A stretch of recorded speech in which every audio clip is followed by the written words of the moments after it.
ዛሬ የምንጫወተው ስለ ጽናት ነው። ከፍልስጤም ተነስተን በእስራኤል በኩል ኢራን ደርሰን ወደ ዋሽንግተን እናልፋለን። ታዲያ ይህን ሁሉ መንገድ የምንጓዘው አሰልቺ የፖለቲካ ወሬ እያወራን አይደለም። አንድ የ10 ዓመት አስገራሚ ሕፃን ልጅን እንከተላለን። ታዲያ ልብ በሉ፣ ሐሳባችን እንጂ ታሪካችን ሌላ ነው። የኢራን ሀከሮች ከሰሞኑ የአሜሪካን የውሃ ማስተላለፊያ ስርዓት ጠልፈው በሚኒሶታ አንዳንድ ግዛቶች የቧንቧ ውሃ ተቋርጦ ሰንብቷል። የሳይበር ባለሙያዎች አንድ ቀን በእነዚህ ሀከሮች አሜሪካን ጉድ ተደረገች ይላሉ። የታሪካችን መነሻ ይሄ ነው። ዋና ቁም ነገራችን ግን የታሪኩ ባለቤቶች ሀከሮቹ ናቸው። እነሱ ናቸው የአሜሪካን የውሃ መተላለፊያ ስርዓት ጠልፈው ዓለምን ጉድ ያሰኟት። ስለዚህ የምንጨዋወተው በዋነኝነት ስለነሱ ይሆናል። እነሱ ጋር ከመድረሳችን በፊት ግን አንድ የ10 ዓመት ሕፃን ታሪካችንን ያስጀምሯል። በኋላ ይህ ሕፃን ከኢራን ሀከሮችና ከአሜሪካ የውሃ ስርዓት ጋር ምን እንደሚያገናኘው የምንደርስበት ይሆናል። ሕፃኑ እጁን በጀርባው አጣምሯል። ባዶ እግሩን ነው። ጀርባውን ለዓለም ሰጥቷል። ሁሌም የሚታየው ጀርባውን ሰጥቶ ነው። ስሙን ሃንዳላ ይሉታል። አንዳንዶች ሃንዛላ ሲሉትም ይሰማል። ፍልስጤማዊ ነው። ሃንዳላ እድሜው 10 ነው። እድሜው አይጨምርም። ሁሌም እርሱ የ10 ዓመት ልጅ ነው። እንዴት ካላችሁ ሙሉ ታሪኩ ይኸው። በመካከለኛው ምስራቅ የጂኦፖለቲካና የታሪክ ማህደር ውስጥ ከተራ የጥበብ ስራነት አልፈው የሙሉ ህዝብ ነጻነት ተጋድሎና የጽናት ምልክት ለመሆን የቻሉ ጥቂት የፈጠራ ስራዎች አሉ። ከነዚህ መካከል በታዋቂው የፍልስጤም የካርቱን ባለሙያ ነጂ አልአሊ የተሳለው ሃንዳላ የተሰኘው የ10 ዓመት ልጅ ካርቱን የዛሬ ትኩረታችን ነው። ሃንዳላ ተራ የስዕል ገጸ ባህሪ ሳይሆን የፍልስጤም ዜጎች የፍትህ ጥማት፣ የስደት ህመምና የተስፋ መገለጫ ነው። ሃንዳላ ለመጀመሪያ ጊዜ ለዓለም ይፋ የሆነው እንደ አውሮፓውያን አቆጣጠር በ1969 በኩዌት በሚታተም አልሲያሳ በተባለ ጋዜጣ ላይ ነበር። የገጸ ባህሪው ፈጣሪ ነጂ አልአሊ በ1948 በነበረው የፍልስጤም ናቅባ ወይም ብጥብጥ ወቅት በ10 ዓመቱ ከትውልድ ቀየው ተፈናቅሎ በሊባኖስ በሚገኘው የአይን አልሃሌ የስደተኞች ካምፕ ውስጥ ያደገ ስደተኛ ነበር። ነጂ አልሃሌ ሃንዳላን ሲፈጥር የራሱን የልጅነት ጊዜና የመከራ ህይወት እያስታወሰ ነበር። ሃንዳላ ሁልጊዜም እድሜው 10 ነው። ነጂ አልሃሊም እንዲሁ ይላል። ሃንዳላ የተወለደው በ10 ዓመቱ ነው። ሁልጊዜም እድሜው 10 ዓመት ነው። ሀገሩን ጥሎ ለመውጣት የተገደደበት እድሜ ያ ነበር። ሃንዳላ ማደግ የሚጀምረውና እድሜው የሚጨምረው ወደ ሀገሩ ፍልስጤም ሲመለስ ብቻ ነው። በ1973 ነጂ አልሃሊ የሃንዳላን ምስል አቀራረብ ለወጠው። ከዚያን ጊዜ ጀምሮ ትንሹ ሃንዳላ ፊቱን ለዓለም ሰጥቶ አይታይም።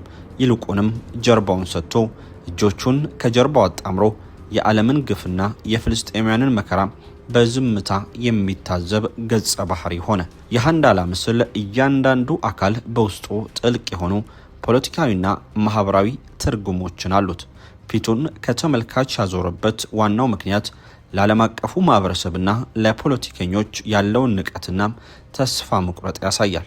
ፍልስጤማውያን ግፍ ሲፈጸምባቸው የዓለም ሀያላን ሀገራት ያሳዩትን ቸልተኝነትና የፖለቲካ ድርድሮችን ግብዝነት ለመቃወም ጀርባውን ሰጥቷል። ፊቱን የሚያዞረው ፍልስጤም ነጻነትን ስታገኝ ብቻ ነው። ከጀርባው ያጣመራቸውን ትንንሽ እጆቹ የምዕራባውያን ወይም የውጭ አካላት የሚሰጡትን የውሸት እርዳታ ወይም የፖለቲካ መፍትሄ ለመቀበል ፈቃደኛ ለመሆኑን የሚያሳይ የእምቢተኝነት ምልክት ነው። የስደተኞች ካምፕ ውስጥ ያለውን የድህነት የችግርና የመከራ ህይወት በመገናኛ ልብሱ፣ በመናኛ ልብሱና በባዶ እግሩ ያንጸባርቃል። ሃንዳላ የሚለው ስም ሃንዛላ ከተባለው መራር የበረሃ ተክል የተወሰደ ነው። ይህም የፍልስጤማውያንን የስደትና የጭቆና መራር ህይወት ይወክላል። ለፍልስጤም ህዝብ ሕፃኑ ሃንዳላ ተራ የሥነ ጥበብ ሥራ አይደለም፣ የሀገራዊ ህሊናና የጽናት አርማ ነው። ለትውልዶች ሲተላለፍ የቆየው የፍልስጤማውያን ወደ ሀገር የመመለስ መብት ምልክት ነው። ምንም እንኳን በድህነትና በችግር ውስጥ ቢኖርም ሃንዳላ በራሱ ቀጥ ብሎ የሚቆም ለማንም እጁን የማይሰጥ የጽናት ምልክትም ነው። ሃንዳላ የድሆች የስደተኞችና የመከራ ተቀባዮች የጋራ ድምጽ ነው። አሁን ይህን ታሪክ ይዘን ወደ ኢራን እንሻገር። በኢራን መንግስት የሚደገፍ አንድ አደገኛ የሀከሮች ቡድን በዛ እናገኛለን። ቡድኑ ከአንድም ሁለት ሶስቴ የታላላቅ ተቋማትንና ግለሰቦችን መረጃ መንትፎ የዓለም መነጋገሪያ ሆኗል። ይህ የሀከሮች ቡድን ለኢራንና ተበዳይ ናቸው ለሚላቸው ለአረቡ ዓለም ሀገራት ጥብቅና ለመቆም የተቋቋመ ነው። ለዚህም ስማቸውን በትንሹ የ10 ዓመት ልጅ ተውሰው ሃንዳላ ያሉት። ሃንዳላ አሁን ከፍልስጤም አልፎ በዓለም ዝነኛ ስም ነው። በመካከለኛው ምስራቅ እያደገ የመጣው የጂኦፖለቲካዊ ውጥረት ከመሬት ከባህርና ከአየር ውጊያዎች አልፎ ወደ ዲጂታሉ ዓለም ከተሸጋገረ ሰንብቷል። በዚህ የሳይበር ጦርነት ግንባር ቀደም ስማቸው ከሚነሱ ቡድኖች መካከል የኢራን መንግስት ድጋፍ እንዳለው የሚነገርለት ሃንዳላ ዋነኛው ነው። ቡድኑ በተለይም በእስራኤልና በምዕራባውያን ተቋማት ላይ በሚሰነዝራቸው ውስብስብና አውዳሚ የሳይበር ጥቃቶች ምክንያት በዓለም አቀፍ የሳይበር ደህንነት ተመራማሪዎች ዘንድ ከፍተኛ ትኩረትን አግኝቷል። ሃንዳላ የጽናትና አልበገር ባይነት ምሳሌ ነው። ሀከሮቹ ይህን ስም መጠቀማቸው የቡድኑን የፖለቲካዊና አይዲዮሎጂካዊ አቅም የሚያሳይ ሲሆን ራሳቸውን የፍልስጤምና የኢራን ህዝቦች የሆደ ሰፊነትና የታጋይነት ማሳያ አድርገው ያቀርባሉ። የደህንነት ተመራማሪዎች እንደሚሉት ሃንዳላ የተቋቋመው እንደ አውሮፓውያን አቆጣጠር በ2023 ማብቂያ አካባቢ ሲሆን ከኢራን እስላማዊ አብዮታዊ ጥበቃ ዘብ IRGC ወይም ከሀገሪቱ የመረጃ መስሪያ ቤት ጋር ጥብቅ ወዳጅነት እንዳለው ይታመናል። የሃንዳላ የመረጃ ጠላፊዎች ቡድን ተራ የሳይበር ወንጀለኞች ሳይሆኑ ከፍተኛ ሀብትና የቴክኖሎጂ አቅም ያላቸው ከሀገር ድንበር አልፈው የአረቡን ዓለም ቀጠና አቋርጠው ለታላቋ ሀገር አሜሪካና ለደህንነት ተቋማቷ ስጋት የሆኑ አደገኛ ቡድኖች ናቸው። ሃክ ኤንድ ሊክ ወይም መንትፎ ማሰራጨት ዋና መለያቸው ነው። የከፍተኛ አመራሮችን የሳይንቲስቶችንና ወታደራዊ ተቋማትን ሚስጥራዊ መረጃዎች በመስረቅ በማህበራዊ ሚዲያ ላይ ለህዝብ ይበትናሉ። የመረጃ ቋታቸውንና የኮምፒውተር ሲስተሞችን አድቅቀው ከፍተኛ ኪሳራ የሚያስከትሉና ኮምፒውተሮች መልሰው እንዳያገግሙ ሽባ አድርገው የሚያስቀሩ አውዳሚ ቫይረሶችን ወደ ጠላቶቻቸው ይለቃሉ። ከሳይበሩ ዓለም ውጊያ ባለፈ ሳይኮሎጂካል ዋርፌር በሚባለው የስነ ልቦና ጦርነትም ዝነኞች ናቸው። በኮምፒውተር ስርዓቶች ላይ ጥቃት ካደረሱ በኋላ የተሰረቁ መረጃዎችን በመጠቀም ህዝቡ እንዲሰማላቸው የሚፈልጉትን መረጃ ብቻ ይበትናሉ። የቡድኑ ዋና ኢላማዎች የእስራኤል የኒኩለር ምርምር ተቋማት፣ የደህንነትና ወታደራዊ መሰረተ ልማቶች፣ የፋይናንስ ተቋማትና የውሃ ማጣሪያ ጣቢያዎች ናቸው። በተጨማሪም ለእስራኤል የቴክኖሎጂና የፋይናንስ ድጋፍ ያደርጋሉ ተብለው የሚጠረጠሩ የምዕራባውያን ኩባንያዎችንም ኢላማ ያደርጋሉ። ሃንዳላ ከሌሎች የመረጃ ማጅራት መጂ ሃንግሳሪ ቡድኖች የሚለየው ጥቃቶቹን የሚያከናውንበት ፍጥነትና የጥቃቶቹ አውዳሚነት ነው። የኢራንና የእስራኤል ቀጥተኛ ወታደራዊ ግጭት በተፋፋመባቸው ወቅት ሃንዳላ በወታደራዊ ራዳሮችና የቅድመ ማስጠንቀቂያ ሲስተሞች ላይ ጥቃት ማድረሱን በመግለጽ የመረጃ ጦርነቱን አፋፍሞታል። ከሰሞኑ ደግሞ በአሜሪካ የውሃ ስርዓት ላይ ያደረሱት ጥቃት የሚያሳየው ነገር ቢኖር የወደፊቱ የመካከለኛው ምስራቅ ጦርነት በመሳሪያ ብቻ ሳይሆን በዲጂታል የሳይበር ግንባርም የሚወሰን መሆኑን ነው። ቡድኑ አሁንም የሳይበር እንቅስቃሴውን አጠናክሮ የቀጠለ በመሆኑ ለዓለም አቀፍ የሳይበር ደህንነት ተቋማት ትልቅ ስጋት እንደሆነ ተደርጎ በዓለም አቀፍ ሚዲያዎች ብዙ እየተባለለት ነው። በነገራችን ላይ የመረጃ ሃንግ ሰሪዎች ያሏት ኢራን ብቻ አይደለችም። አሜሪካን ብትሆን በዓለም ላይ ዝነኛ ከሆኑ የሀከር ቡድኖች መካከል ግንባር ቀደሞቹ ያላት ሀገር ነች።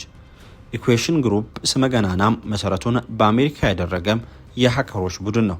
በታሪካችን ካየናቸው ሀከሮች ሁሉ ያለ ተወዳዳሪ ከሁሉም የላቁት ሲል ያሞካሻቸዋል። ስመጥሩ የሳይበር ደህንነት ምርምር ካስፕሪስክ ላብስ። ኢኩዌሽን ግሩፕ ማለት የአሜሪካ ብሔራዊ ደህንነት ኤጀንሲ የሳይበር ክንፍ ነው። የእስራኤሉ የሳይበር ሰራዊት የኢራንን የኒውክሌር ጣቢያዎች ያመከነበትን ስታኔክስ አብዛኛውን ክፍል የሰራው ይህ ኢኩዌሽን ግሩፕ ነው።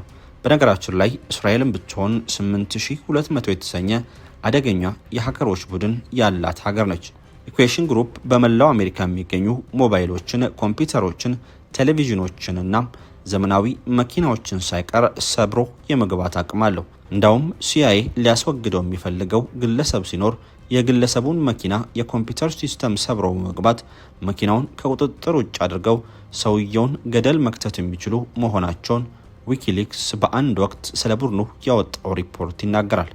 ቀድሞ የአሜሪካ ብሔራዊ ደህንነት ኤጀንሲ ሰራተኛው የነበረውና ከአሜሪካ አምልጦ በራሻ የኖረው ኤድዋርድ ስኖደን ለዊኪሊክስ በሰጠው መረጃ ኢኩዌሽን ግሩፕ የሳምሰንግ ቲቪዎችንና ስማርት ስልኮችን ሳይቀር በመጥለፍ ያለ ባለቤቱ እውቅና ሙሉ ለሙሉ መቆጣጠር እንደሚችሉ ገልጿል።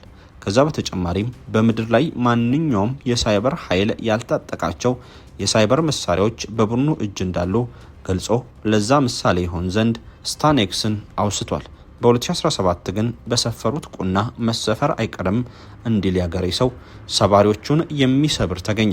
ራሱን ሻዶ ብሮከርስ ብሎ የሚጠራ የቻይና ሃከር ግሩፕ የኢኩዌሽን ግሩፕን ኔትወርክ ሰብሮ በመግባት በቡድኑ የበለጸጉ በርካታ ሳይበር መሳሪያዎችን በእጁ ማስገባት ችሏል።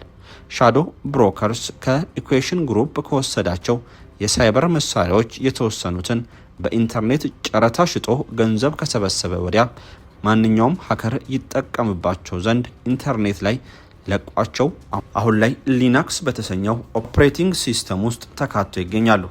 ለዚህም ምናልባት አሁን የመካከለኛው ምስራቅ የሳይበር ውጊያም በኢኩዌሽን ግሩፕና በሃንዳላ መሃል ይደረጋል ተብሎ ይጠበቃል። ምናልባትም የዛሬ ርዕሰ ጉዳያችን ዋናው ሀሳብ ባለመሆኑም ብዙ ባንገባበትም እዚች ጋር 2800 ማስታወስ ግን ግድ ይለናል። እስራኤልን የመከላከያ ሰራዊት አይዲኤፍ የሳይበር ክንፍ ነው። ይህ ቡድን ኢራንን ያለ ኒውክለር እንዴት ባዶ እጇን እንዳስቀራት የሚደንቅ ታሪክ አስታውሰን እናጫውታችሁ። የዩኒት 8200 ልጅ እግር የሳይበር ወታደሮች ከአሜሪካው ብሔራዊ ደህንነት ኤጀንሲ ጋር በመሆን ስታንቴክስ የተሰኘ ቫይረስ ያበለጽጋሉ። ዓላማቸው ቫይረሱ ናታንዝ በሚባለው የኢራን የኒውክለር ተቋም ውስጥ የሚገኙትን ኮምፒውተሮች ጋር መድረስ እንዲችል ነው። ነገር ግን በኒውክለር ጣቢያ የሚገኙት ኮምፒውተሮች የሳይበር ደህንነት ባለሙያዎቹ ኤርጋፕ ብለው በሚጠሩት ዘዴ ከኢንተርኔት ጋር ፈጽሞ እንዳይገናኙ የተደረጉ ናቸው። ያ ማለት ሀከሮቹ ኮምፒውተሮቹን በአካል ካላገኟቸው በቀር ማድረግ የሚችሉት የለም ማለት ነው። ታዲያ እነዚያ ጭንቅላታቸውን በቅጡ መጠቀሙን የሚያውቁበት እስራኤሎች ለዚህ መፍትሄ ይሆን ዘንድ አንድ መላ ዘየዱ። የእስራኤሉ የደህንነት ድርጅት ሞሳድ በኢራን ባሰማራቸው ሰላዮች አማካኝነት በ10 ሺዎች የሚቆጠሩ ቫይረሶቹን የተሸከሙ ፍላሾች በኢራን ጎዳናዎች ላይ እንዲበተኑ አደረገ። ዓላማው ከነዛ ፍላሾች መካከል ቢያንስ አንዱን በኒውክለር ጣቢያው የሚሰራ ወይም እዛ ከሚሰራ ሰው ጋር ግንኙነት ያለው ግለሰብ እንዲያነሳው ለማድረግ ነበር።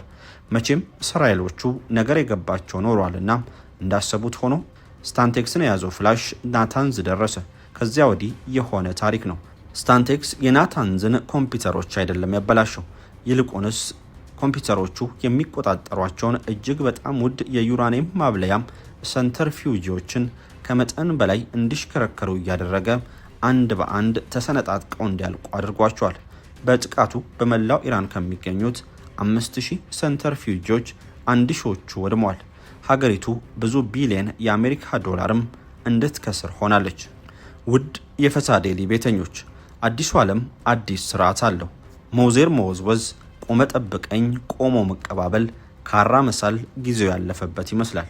እውነተኛው ኃይል ያለው በኮምፒውተር ትናንሽ ቁልፎች ላይ ነው። የዛሬ ጨዋታችንን እንዲያበቃ ነው። ፈታ ዴሊዎች ነን። ሰላም፣ ፍቅርና ሐሴት በአገራችን ይሁን።